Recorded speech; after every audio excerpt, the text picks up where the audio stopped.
do Livro na Unicinos FM 103.3, também na TV Unicinos, especial Feira do Livro de Porto Alegre, direto aqui do nosso stand na Praça da Alfândega, para falar hoje sobre A Metamorfose do Franz Kafka, livro que completa 100 anos em 2015. E agora temos mais uma vez a professora da Unicinos aqui participando conosco do programa. Isso mesmo, a professora Isabel Arendt volta e agora ela fala especificamente sobre o autor, sobre o Franz Kafka. Confere aí.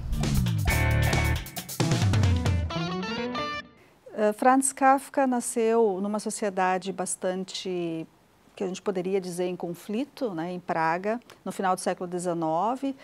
Até faleceu bastante cedo, porque foi levado pela tuberculose, mas a família dele era de judeus alemães, né, o pai muito austero, era um comerciante bastante abastado, mas muito austero, muito autoritário, e que a gente poderia dizer que, de certa forma, até é algo que reflete na obra de Kafka. E como ele nasce em meio a uma sociedade, né, em Praga, em que você tem uma minoria de alemães, né, que não são aceitos pelos tchecos, né, e é uma sociedade em conflito. Ele é judeu, é alemão, então, de alguma forma, ele se sente, né, até o Salvatore D'Onofrio afirma isso, né, que ele se sente um estrangeiro na própria cidade em que ele nasceu, né. Ele, por ser, então, em alguns momentos, né, poderia ter sido até mal visto, né, ou discriminado, a gente poderia chegar a esse ponto, pela sociedade local, por ele ser, então, de um lado judeu, de outro alemão, né, numa sociedade predominantemente cristã também na época. E isto é algo que está, de alguma forma, presente, talvez, na obra como um todo, uma obra que ele nem quis que fosse publicada, né? Um amigo reuniu e publicou póstumamente, e a gente agradece a esse amigo, né? Que temos uma obra grandiosa em nossas mãos, né? Por exemplo, A Metamorfose. Isso aí, então, Clube do Livro sobre A Metamorfose do Franz Kafka, direto aqui da Praça da Alfândega, o pessoal passando aqui atrás do estúdio e tal, aquela coisa toda, aquele bem clima de Feira do Livro, né? Clima de centro, né? Isso, também, né? Clima de centro de Porto Alegre. Tem tudo isso, né? Centrão de Porto Alegre. Exatamente. Enfim. No bloco anterior, a gente estava falando, a Camila estava falando a respeito do trabalho, né? Do Gregor Samsa, que eu acho que é uma parte que já me... muito mais, talvez, do que o cara virar inseto. O que mais me deixou incomodado no começo do livro foi a forma como os patrões dele tratavam o Gregor. Então, tipo, o cara, ele tinha que pegar o trem das 6, mas ele não pegou o trem das 6 dessa vez. Ele talvez pudesse pegar o trem das 8, mas como ele não pegou o trem das 6, o pessoal da empresa dele já sabia que ele não ia chegar a tempo e mandaram já o gerente pra ir lá bater na porta dele. Foram buscar o cara em casa. Claro que isso, obviamente, é uma maximização, né, da questão, que ninguém busca o empregado em casa quando falta um dia de trabalho, quando se atrasa um dia de trabalho. Mas, enfim, a gente entende que é uma metáfora também, né, uma extrapolação da situação. Eu não sei se também não é... Tá, tudo bem que tem um exagero, um gerente indo lá, né? Não sei o quanto também nessa época ali também não é funcionar dessa forma, porque o contato, né? Não tinha telefone de ligar pro cara, não sei como é que é. Não, naquela época não.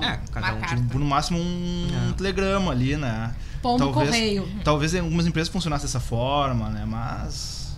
é meio exagerado, assim, na minha opinião. Hoje é exagerado. Eu não ia lá na casa do Rodrigo perguntar porque ele não veio aquele dia, né? Até porque você não é meu gerente, né, cara?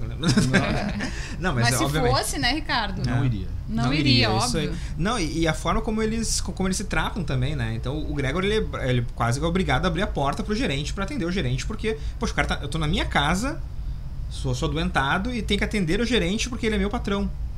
Era sabe, é muito, muito, muito exagerado, sabe? Aquela questão do trabalho e como ele era preso a essa questão. E a gente vê a impessoalidade também de toda a força do trabalhista, assim, tipo, você chega na casa do cara, então, ó, quero falar com um sujeito, ele tá doente, ok, mas abre a porta, quero falar com ele tem que vir trabalhar.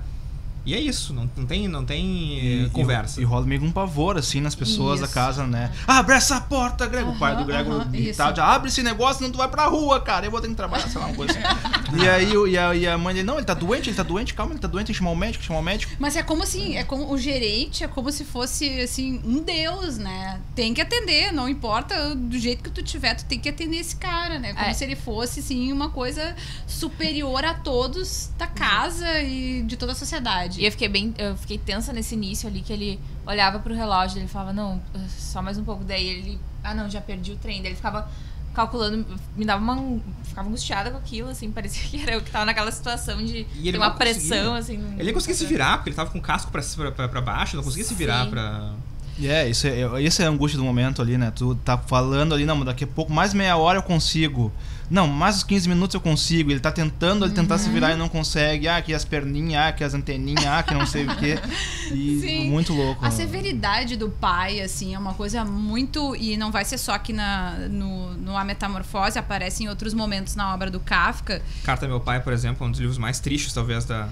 Pois é, essa severidade do pai do Gregor Samsa é assustadora, assim, porque primeiro é a cobrança do pai para que o Gregor Samsa, não importa como ele tivesse, fosse trabalhar, né?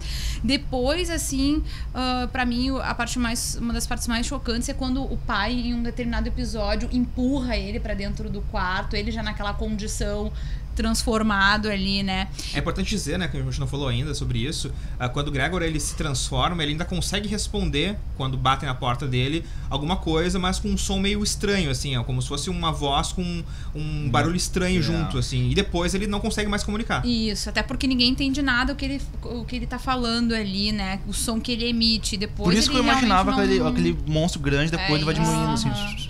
Faz sentido. Em contrapartida, a Grethe, né, ou Grete, que é a irmã dele, tinha um outro olhar para ele, tinha um carinho, atendia ele, dava comida para ele, no primeiro momento levava comida fresquinha para ele, até que ele começou a não se interessar mais pela comida fresquinha e ela entendeu que o negócio dele é sobra, né? Ele gostava das sobras, enfim, mas ela tratava ele. Era que cuidava quem cuidava dele, porque a mãe e o pai simplesmente...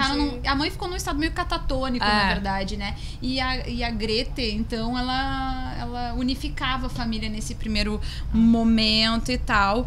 Mas esse quadro muda surpreendentemente, porque a irmã chega num ponto ali, aquela situação, que ela toma a iniciativa de dizer, olha, do jeito que tá, não dá mais, a gente vai ter que dar cabo desse sujeito que se transformou aqui, o Gregor Samsa, o que a gente faz com ele, como a gente vai se desfazer dele e tal. A severidade do pai do Gregor reflete a própria dificuldade do autor, do Franz Kafka, a própria dificuldade no relacionamento com o pai dele, porque o pai dele, segundo a biografia do Kafka, era um cara, eu não vou dizer espaçoso, talvez não seja a palavra certa, mas ele era uma figura dominadora, assim, na vida do autor, na vida do Kafka, e o Kafka tinha dificuldades de lidar com isso. Por isso, na obra do Kafka, a figura paterna é associada com a opressão. E também ele tinha um carinho muito, muito pela irmã dele também, né? Isso de verdade. O autor, na vida... se mostra também no livro. Isso é praticamente a biografia de Kafka. Mas o autor sempre se coloca, né? O autor sempre se coloca a vida dele pouco, né? também tá um pouco refletida na obra, né? De certa forma.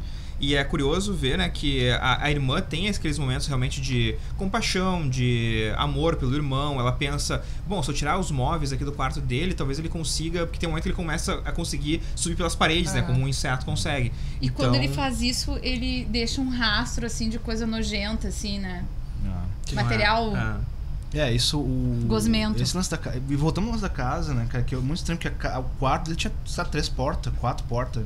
Todas tinha davam uma porta que dava pro quarto da irmã, do tipo, pai, era tudo como assim, se ele fosse, né? de novo, o central de tudo ali, né? Então, um dava pro quarto da mãe, o quarto da irmã e tal, mas ele trancava todas as portas, né, porque era a mania dele e tal, as paradas todas. Mas tem esse lance da irmã também. A irmã centralizava também depois o cuidado dele. E se sentia completamente ofendida se alguém fosse ajudar ela a arrumar o quarto, limpar o quarto, ou seja lá o que for, com o Gregor lá no negócio, né? Não sei, até depois de um tempo ele fala que ela não tá mais limpar aqui minhas coisas e tal, parará. Depois de um tempo vira um lixão, né, o quarto dele. Colocar depósito, daí até eles falam que iam colocando as coisas lá, só que ninguém ia lá tirar, tipo, não tinha mais utilidade, ia ficando por lá. Né? Mas é legal porque o Franz Kafka, ele nunca, tipo, ele não coloca, não dá muitos dados sobre o quarto. Ele fala do quarto, dá alguns dados, mas ele não é totalmente aquela coisa, o quarto tinha cor tal, tinha, sei lá, medidas tais. Não, ele deixa bem livre pro cara imaginar. Ele consegue imaginar realmente um lugar, assim, um muquifo, assim, depois de um tempo, né? Sim. Depois que ele acaba se transformando em inseto, e as pessoas começam, só a irmã dele entra lá, eu comecei a imaginar, assim, uma coisa bem, sabe, nojenta mesmo, sabe, um lugar que tu não gostaria de ficar de forma alguma, e aonde o Gregor consegue agora permanecer. Eu acho que nada ele tem uma descrição muito grande, assim, né? A única coisa, descrição maior é a metamorfose dele, né? O resto fica tudo meio no ar, assim, não tem, tipo, a mesa é grande, não sei o que, não tem, tipo, quando você vê o quarto tem várias portas, tem muita coisa empilhada, a comida é um pouquinho ali e tal, mas não tem uma descrição exata, assim, que nem muito autor gosta de fazer, ele descreve, fica 2 parágrafos descrevendo alguma coisa, né? Ele não tem, é direto, tanto até a questão do início, né? Tipo, ele já larga pra ti ali, ó, já tá sabendo o que tá acontecendo, e agora vamos vendo ali, né? Não tem uma... e o cara dormiu e não sei o que, se cobriu, não sei o que, não sei o que lá. Não tem toda essa história, né? Não enrola muito. Ele é bem direto, né? Ele é bem direto na hora de contar a história, ainda que seja muito metafórico também, como a gente falou antes, mas ele é bastante direto na hora de contar a história. Sim, o tempo ali de meia hora se passa em um parágrafo, né? Tem autor que em meia hora levaria 5 páginas pra passar, né? Ficaria descrevendo. O cara vai escrevendo, vai enrolando, vai acontecer isso, vai acontecer aquilo, não vai acontecer agora, barará. Quando tu lê um monte de coisa, te perde no meio e tal, e não, o cara já vai te largando ali, ó, isso aqui, aconteceu aqui. Mas eu acho que isso que prende, porque o livro é rápido, assim. É dinâmico. E como ele se transformou num inseto. Eu acho que se ele ficasse escrevendo muito, assim, ia perder a atenção, ia perder o foco, que é justamente a questão ali da condição. Das relações, realmente, né? Vamos pro intervalo para chamar depois o último bloco com as nossas considerações finais, falar um pouquinho a respeito do final do livro também. Como será que acaba essa história do Gregor Samsa? Se você não leu o livro ainda e quer saber, spoilers aqui, né? Depois do intervalo, Clube do Livro especial Feira do Livro de Porto Alegre, a Metamorfose do Franz Kafka.